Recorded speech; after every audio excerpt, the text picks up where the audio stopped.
स्वागत है।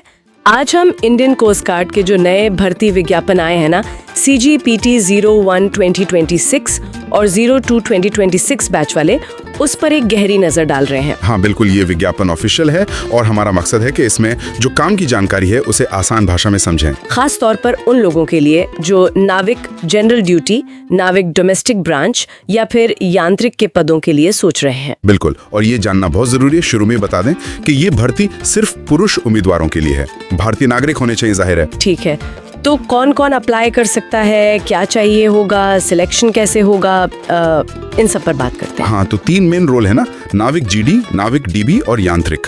यांत्रिक में फिर वो इलेक्ट्रिकल, मैकेनिकल, इलेक्ट्रॉनिक्स वाले आ जाते हैं। अच्छा, और पढ़ाई सबके लिए अलग अलग है क्या? हाँ बिल्कुल, जैसे नाविक GD के लिए आपको 12th पास होना चाहिए, मैथ्स और फिजिक्स के साथ, ये जरूरी है। ओके, और DB यानी डोमेस्टिक ब्रांच के लिए? DB के लिए बस 10वीं पास काफी है, और यांत्रिक के लिए थोड़ा अलग है, 10वीं पास और साथ में AICTE से मान्यता प्राप्त डिप्लोमा।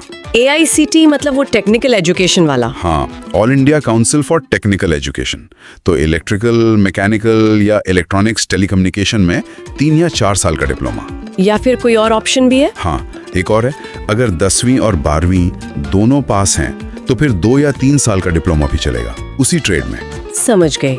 और उम्र का क्या है, एज लिमिट? उम्र है 18 से 22 साल। विज्ञापन में ना हर पोस्ट और बैच के हिसाब से डेट ऑफ बर्थ की रेंज दी हुई है, मतलब इस तारीख से इस तारीख के बीच जन्म होना चाहिए। अच्छा, और वो जो रिजर्वेशन वाली छूट होती है SC, ST, OBC के लिए? हाँ, वो है। अपर एज लिमिट में छूट मिलेगी, लेकिन सिर्फ तब अगर उस कैटेगरी के लिए सीटें रिजर्व्ड हैं, ये देख लेना होगा। सबसे जरूरी बात, अप्लाई कब और कैसे करना है? हाँ, ये डेट्स नोट करने वाली हैं। ऑनलाइन फॉर्म भरने शुरू होंगे 11 जून 2025 सुबह 11 बजे से। ओके, 11 जून से। और कब तक? और ये चलेंगे 25 जून 2025 तक रात 11:30 बजे तक। वेबसाइट भी नोट कर लें, joinindiancoastguard.cdac.in/gij-inc। ठीक है, और फीस, कुछ पैसे भी लगेंगे? हाँ, एप्लीकेशन फीस है 300 रुपए, लेकिन जो SC, ST उम्मीदवार हैं उनके लिए कोई फीस नहीं है, उन्हें छूट मिली हुई है। ये तो अच्छी बात है। अच्छा, विज्ञापन में वैकेंसीज का भी कुछ अंदाजा दिया है क्या, मतलब कितनी सीटें होंगी? हाँ, दिया है, दोनों बैच के लिए, मतलब 01 2026 और 02 2026 जोन और कैटेगरी के हिसाब से टेंटेटिव वैकेंसी बताई है। जोन वाइज मतलब ये कि नाविक GD और DB की भर्ती जोन के हिसाब से होगी, और इसके लिए आपके पास उस जोन का डोमिसाइल सर्टिफिकेट यानी निवास प्रमाण पत्र होना बहुत जरूरी है। अच्छा, तो आप जिस जोन के हैं वहीं से अप्लाई कर सकते हैं और उसका प्रूफ देना होगा? बिल्कुल, डोमिसाइल सर्टिफिकेट अनिवार्य है। ठीक है, ये सब तो हो गया अप्लाई करने और योग्यता के बारे में। अब आते हैं सिलेक्शन प्रोसेस पर। ये कैसे होगा? सुनने में आया है 4 स्टेज हैं इसमें। हाँ बिल्कुल, 4 स्टेज में है पूरा प्रोसेस। स्टेज 1, 2, 3 और 4। तो स्टेज 1 से शुरू करते हैं। ये क्या है? स्टेज 1 है कंप्यूटर पर होने वाला ऑनलाइन एग्जाम। इसमें अलग अलग सेक्शन होंगे पोस्ट के हिसाब से। जैसे नाविक DB के लिए सिर्फ सेक्शन 1 देना है, नाविक GD के लिए सेक्शन 1 और 2 दोनों, और यांत्रिक वालों को सेक्शन 1 और साथ में उनके ट्रेड का स्पेसिफिक सेक्शन, मतलब इलेक्ट्रिकल, मैकेनिकल या इलेक्ट्रॉनिक्स वाला। और सिलेबस क्या पढ़ना होगा? सिलेबस वही है जो क्वालिफिकेशन है, 10वीं, 12वीं या डिप्लोमा लेवल का। और एक बढ़िया बात यह है कि इसमें कोई नेगेटिव मार्किंग नहीं है। अरे वाह, ये तो कैंडिडेट्स के लिए राहत की बात है। हाँ, मतलब आप सारे सवाल अटेम्प्ट कर सकते हैं बिना डरे। लेकिन स्टेज 1 में सिर्फ एग्जाम नहीं है। अच्छा, और क्या है? आइडेंटिटी वेरिफिकेशन पर बहुत ज्यादा जोर है।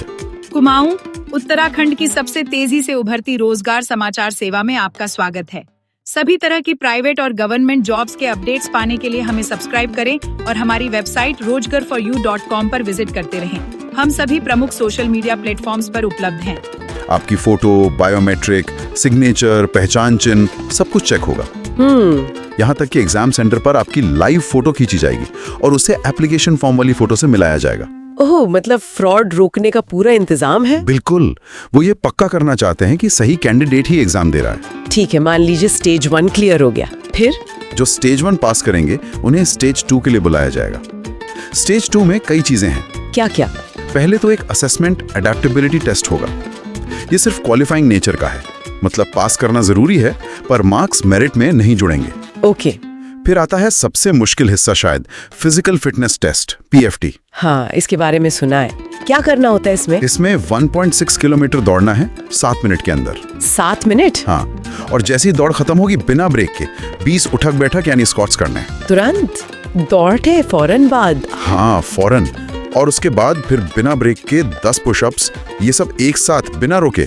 बाप रे, ये तो सच में फिटनेस का तगड़ा टेस्ट है। स्टैमिना चाहिए इसके लिए। बिल्कुल, कोस्ट गार्ड की जॉब के लिए ये जरूरी भी है। PFT के बाद स्टेज 2 में ही डॉक्यूमेंट वेरिफिकेशन होगा और एक इनिशियल मेडिकल एग्जाम भी।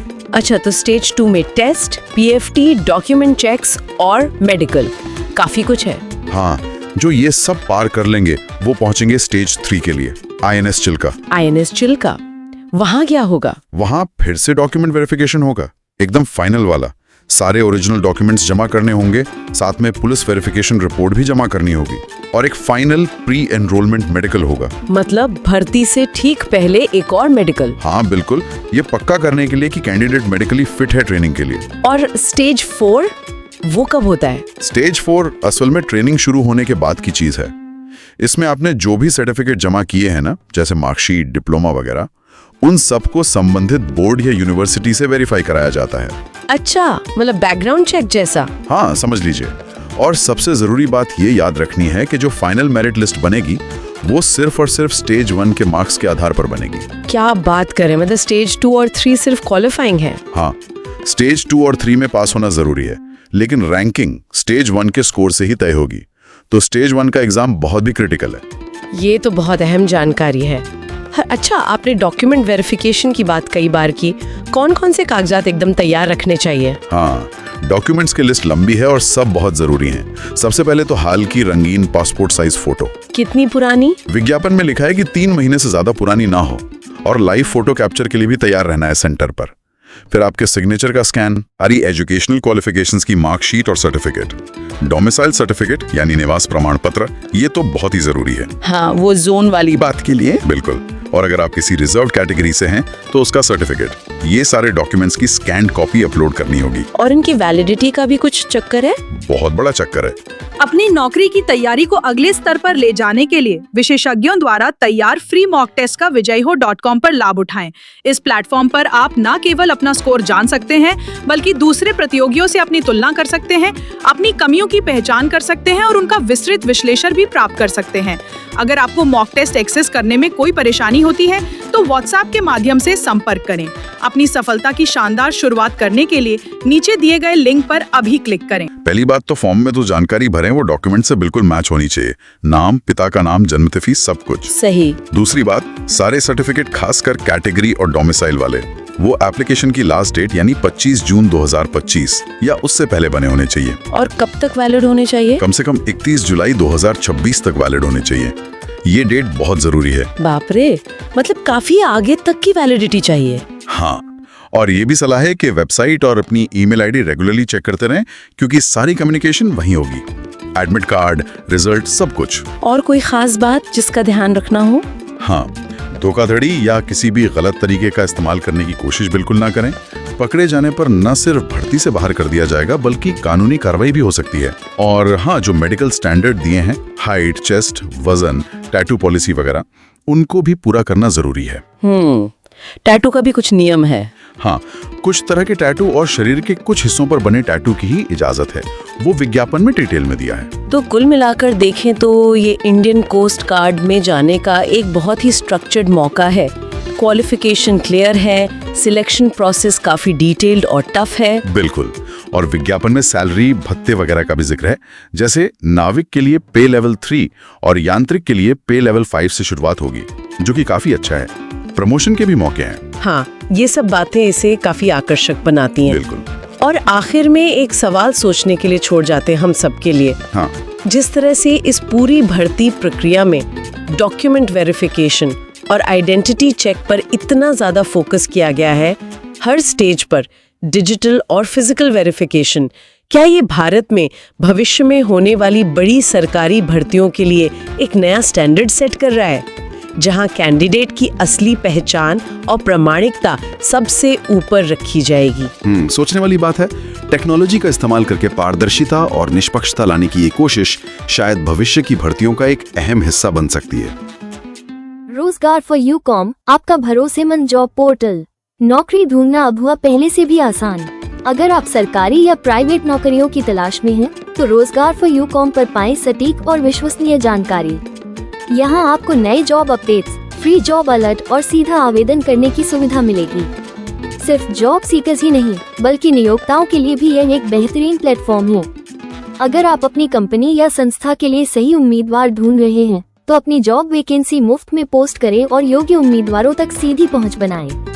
हमारी तेज और प्रभावी भर्ती प्रक्रिया से आपका कीमती समय बचेगा और आपको सही टैलेंट मिलेगा। अभी विजिट करें रोजगार फॉर यूकॉम और अपने करियर या भर्ती प्रक्रिया को एक नया आयाम दें। लेटेस्ट जॉब अपडेट्स के लिए हमारे व्हाट्सएप चैनल से जुड़ें और फेसबुक पेज पर हमें फॉलो करें।